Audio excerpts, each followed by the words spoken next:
Sasama tayo sa LLDA sa kanilang surprise inspection sa ilang establishment sa Roxas Boulevard sa Manila.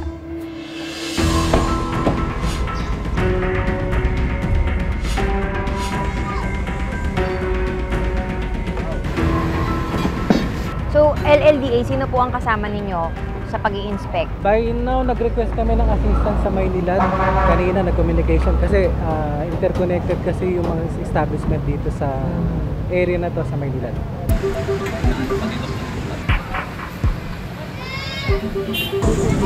Lumalabas sa septic tank. Diretso dito sa sewer line. Ano yung sewer line po dito? Yung manhole na yun. Sa ngayon, isang establishmento na dito sa Roxas Boulevard sa Maynila ang sinusuri na ng LLDA. Nilagyan nila ng dye yung mga lababo at inidoro doon sa mga restroom. At titingnan natin mamaya kung ano ang resulta nito.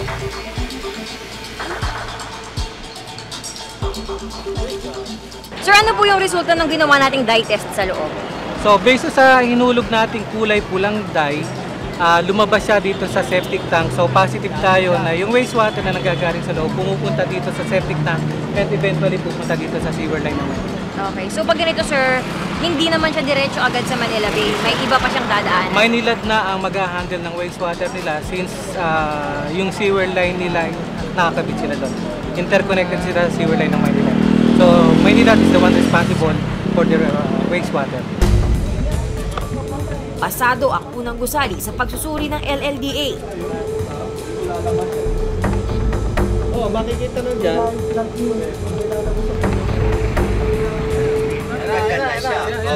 Ang sumunod na gusali. Bali lumalabas sa dye testing ng Maynilad at ni LLDA, hindi nakatap sa sewer line ni Maynilad itong diretso siya sa drainage and then papunta sa Manila Bay.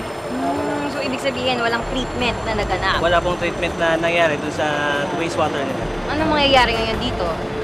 Gagawin po namin, kukuha kami ng wastewater sample doon sa discharge nila and then laboratory test.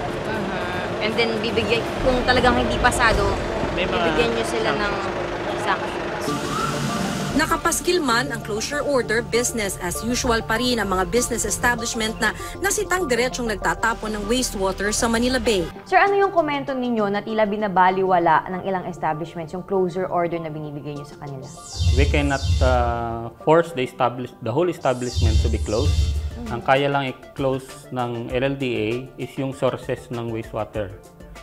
So, pwede nating i-close yung kanilang mga faucet, pinagkukong yung tubig nila, yung source of water nila, tapos yung mga sink nila, hindi nila magamit. Pero eventually, pwede silang mag-operate. Kung halimbawa, restaurant yan, pwede silang patuloy na tumanggap ng mga kliyente nila. Yes, pero hindi nga lang sila pwedeng, yung pinaghugasan nila ng tubig, ay kailangan nilang ipunin at i-hold dahil wala na silang pagtatapunan dahil isinarado na natin. Ayon sa Manila City Hall, walang nakasaad sa liham ng LLDA sa kanilang opisina na dapat ipasara ang mga hindi maayos ang pagtatapon ng tubig. In this regard, we are furnishing here with copies of cease and desist orders issued to various entities and establishments within the administrative jurisdiction of the City of Manila for the information and reference of your office. So wala naman yung directive sa amin, ipasara niyo yan dahil ito yung nakita na yung violation. Pero noong February 1, naglabas ng pahayag ang Manila City Hall. Sa loob ng 7 araw, kailangang maisaayos ng mga gusali ang kanilang sewerage system. Kung hindi, ipasasara sila. Yung iba po, nakita namin, siyempre, nagpapakabit sila ng sewer line, parang kulang ho yung 7 days. So, due process pa rin, sige, hanggang kailan nyo ba matatapos yan? Additional 7 days. Pero yung mga hindi po, meron na kaming hindi man lang kumilos para magkaroon sila ng yung maruming tubig nila maikabit sa sewer lines. Yun po ay meron na tayong report na for implementation ng closure, probably next week. Only because of the Manila Bay situation na nagkahalataan that some commercial and industrial establishments do not have sewage treatment plants. How come only now we find out? Wasn't there somebody monitoring it? It is the DENR who was monitoring DNR, it. LGUs or LLDA po ang mga ahensya na may responsibilidad pa sa. So the LGUs fell down on their job. DENR fell down on its job. Everybody falls down on their job. Ganun ang nangyayari sa atin, hindi ba? You, as far as sewerage system is concerned, fell down on your jobs. You fell down on your job. What can we do? Hiling ng MWSS na pagdating ng taong 2026, dapat konektado na ang buong Metro Manila sa sewerage system ng Maynilad at Manila Water. Posible bang maabot ng dalawang water concessionaire ang 100% coverage ng kanilang wastewater treatment sa taong 2026?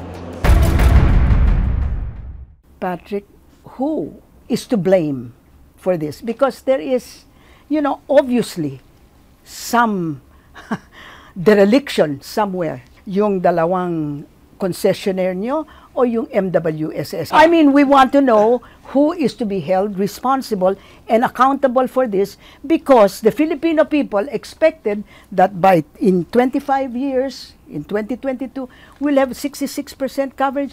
Don't you think 15% and 20% is talagang, Diyos ko, talagang lagpak na lagpak? Yes. Actually, naiintindihan ko naman po yan, na delayed na po ang dalawang concessionaires. Kasi nagkaroon po ng problema during the 2008-2009 kasi may petition sila na ipataas pa ang tarifa ng tubig.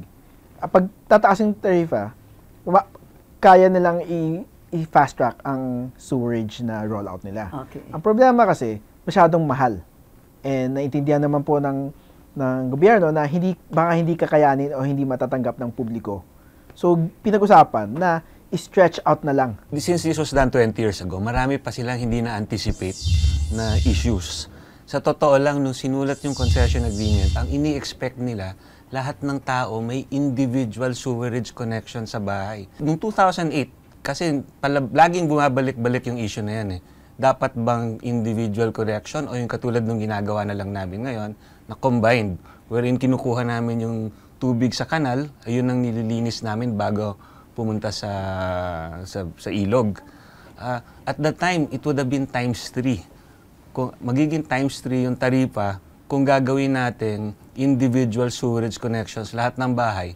And that even assumes na posible na kaya nating hukayin lahat ng mga kalye ngayon at lagyan ng individual sewer connection sa mga bahay. So nag-i-evolve. Ang puntos ko, nagkakaroon ng evolution din dahil, as alam naman ho natin, ang Metro Manila, hindi naman din talaga controlled growth. Nung ginawa yung concession agreement ng 1997, alam naman ng mga gumawa ng concession agreement na hindi lahat ng bagay ma-anticipate natin.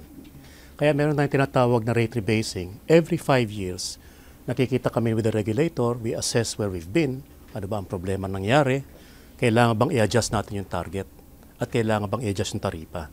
So talagang na-anticipate na noong pa man na imposible na malaman mo kung ano yung mangyayaring sa future, kung ang targets ba ay realistic o hindi. But that is the case with any contract we have.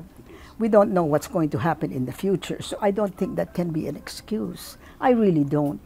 I mean, you presumably have your assumptions, etc., etc., and then if your assumptions are not covered, then you go and ask and say, we got... But precisely, that's why that contract, as binanggit nga ni Ding, meron talagang review process. So, in other words, the 2022 target is gone. Yes. You are not expected to do 66% in 2022. Okay. It's now What will you 40%. Okay. So, 100% in 37, we are now 15%. By 2022, Yeah. target is 40%.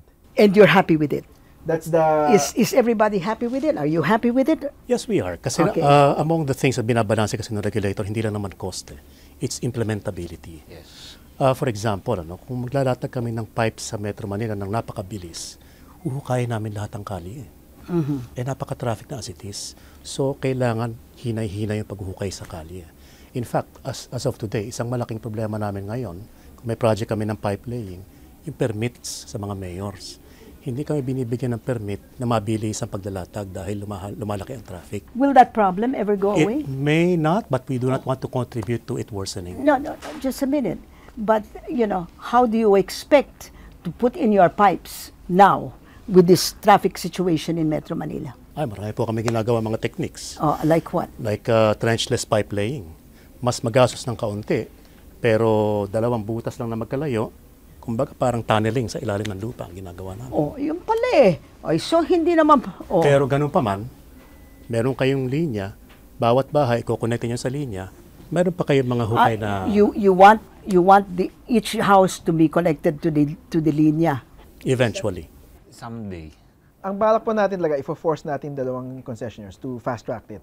You will force them? Yes. How do you intend to force them, Patrick? Like what I did in 2030 in last rate rebasing, last 2017, ang both concessionaires, they were offering na medyo slow down sa sewerage rollout. Why were you doing that?